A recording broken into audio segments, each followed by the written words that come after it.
Kira, I think one of the things that businesses are really starting to grapple with is how to engage with a different philosophy of business, where for many, many decades there's been this primacy of the shareholders model. So leaders have seen their only responsibility in sort of maximizing the profitability of that company. Mm-hmm. And I think that is really shifting, mm-hmm. but it's still, many leaders are struggling with how to make that shift mm-hmm. and looking to how to do that. Now, the thing about Blakemore's purpose, I mean, it's written here behind us. You talk about running a family business that's profitable and sustainable. So clearly profit and sustainability mm-hmm. matters. But I'm interested in the words it says, for the benefit of our staff, customers and community.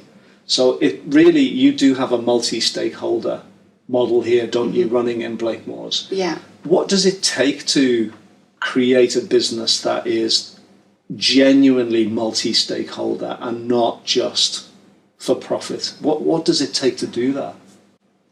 Well, I think whenever you look at the profitable side of it, if I address that bit first, is profitability is really important to us, but it's important to everybody in our organisation, and for the purpose of reinvesting back in. So if me and my team beat our budgets this year, we know that we can do more next year. We have more to play with, more to go after, and that kind of generates quite a purpose in itself. So the drive for profitability is still there, but it's connected. It's connected to colleagues, customers and community because they are equal beneficiaries in what we do. And it's connected by listening, but like properly listening, like deep listening, understanding each other's businesses and each other's needs. So you can take that through anything. Our business partnerships with our retailers, they're often family businesses themselves who've got different challenges, and us understanding and tailoring what we can do to support them grow their business so they can be as sustainable and as profitable as they can be. But through our partnership, it's through listening that way, or through listening, say, with our communities, not just presuming that we know what they need and on a team challenge day parachuting in to fix a problem that we think is there, but actually just having that constant dialogue, and it's continual. It's a way that we do business, and that's what makes it sustainable, because the goalposts change continually, don't they, in terms of what the market needs, what consumers want, but also what communities, colleagues need as well and want from the business. So profitable isn't, and sustainable isn't just about money, it's about how to enrich each other's lives. We need a deeper transformation of the business ecosystem, one that touches at the core the assumption of Milton Friedman.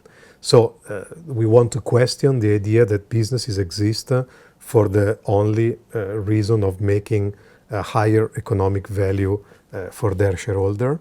And instead, we are asking ourselves why businesses should not embrace higher, more expansive, more outward-looking purposes for their activities. Why? Because for several different reasons, this is something that is highly needed. The new generation of people, Gen Z, coming into businesses, ask for something for their employer that goes beyond making more money for their shareholders, and that's one important force. The financial markets, you see a lot of investors believing that organizations that don't put something above the maximization of profits maybe will not exist in a 10 years time or 20 years time.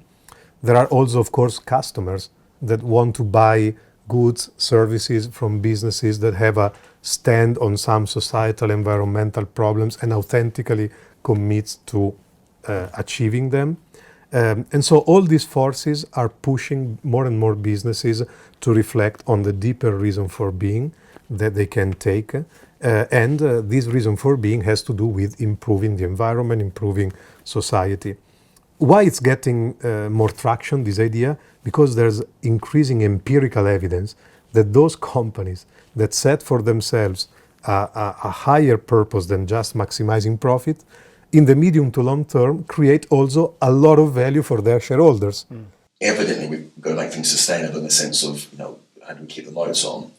But it is not the primary driver for one's commercial existence, and nor can it or should be, because we've seen when profit is the only a major motivator at its excesses, we see some failures in responsible business activity, whether it's in our waters or energy firms and the like.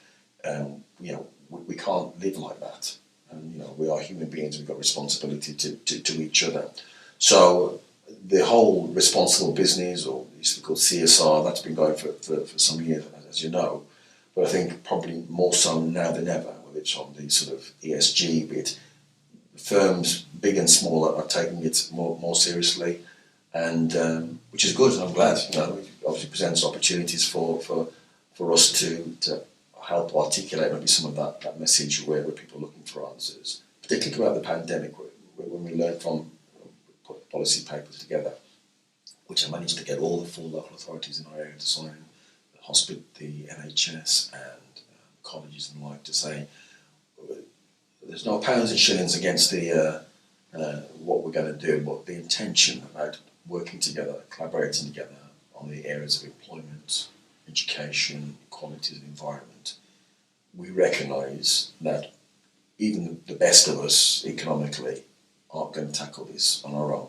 It requires a collaborative approach from big firms right down to the everyman on the street.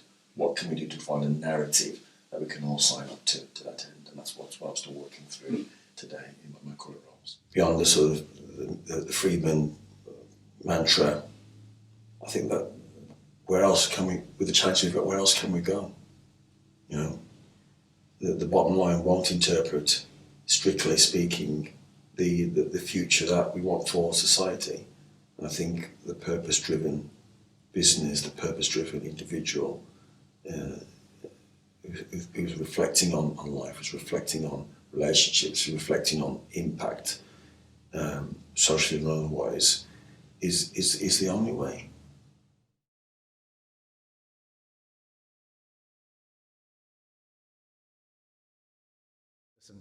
Here's the way I think about business, is that if you look after your customers, if you look after your people, if you contribute to society, you will get the results. And therefore, the fourth quadrant is your shareholders or your financial performance. Yeah. But you can't focus on one of those quadrants alone. And I think this is really important. And so we came up with this idea, which is, let's look at our business through a lens of four quadrants: our customers, our people, society, and our shareholders. Yeah. And when you're making a decision, when you're thinking about things, do it through all four. You got that going in Belron, and it was sustainable. Yeah. So you had the staff very engaged in the charitable work, and you have particular charities that I know are very dear to you. Yeah. You had such a focus on the customer, and really listening to the customer. Yeah. You had that focus on the profitability, and you just got them all working with each other. And I'll also add to that, because again, I think maybe listening to me, you think this is a soft, kind of easy place to be. I mean, we, as you know, measure everything. Yeah. So we say we're interested in having an engaged staff. We survey our staff at least 30,000 people. Yeah. We measure our engagement scores, not only by country, by function, we compare customer service. We survey millions of customers. Our NPS scores are amongst the best, I would say the best in the world, for any kind of a service company, in the high 80s. Yeah. Everything we do, we measure what impact we're having in our giving back. Yeah. whether we're having science-based targets for the environment, or whether it's the impact that we're having on the charity. So this is not a soft thing. This is hard stuff. Yeah. And we measure, adjust, change, do all of that, and we think as much of it. So, you start with that nice purpose, and we're going to think about, but then you bloody make sure you're tracking. Although it's very vogue to talk about multi-stakeholder approach to business, you've had that for decades. I mean, and your purpose is explicitly multi-stakeholder, isn't it? It's, you talk about growing a profitable and sustainable business for the benefit of our staff, our customers, and the communities that we serve. I mean, you're very, very explicit, aren't you, in your purpose of naming the different stakeholders that matter to you. Yes, indeed. And but that doesn't change. And that's the beauty of a family business, I think. Yeah, that you can do that without the shareholder pressure external. That's right, we can do that. Yeah. I think we just need to be very mindful that all of these ideas and methods and techniques, we still live in a hard commercial world. Yeah. In that, and there's not many worlds that are more tough than retail. I mean, it's notorious, isn't it? Yeah. Tight margins, detail, speed, changes. It really is a world that needs that strong commercial focus. It does. Otherwise, you don't last 5 minutes in that world. And again, there are changes, but I think that we're in a strong position as a company now. We've gone through some very big changes in the environment.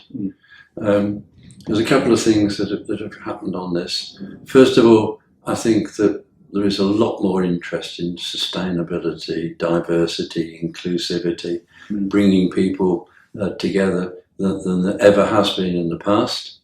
And secondly, I have to say that I think the attitude towards capital and cash is having to change.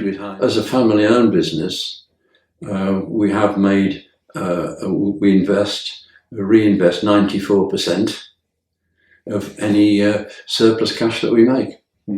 And so we can grow our own money, but it's becoming more important for us to compete more strongly in the future than perhaps we've done in the past. However, I think we're in a great position to be able to do exactly that for the next generation. I think they'll have a great opportunity there.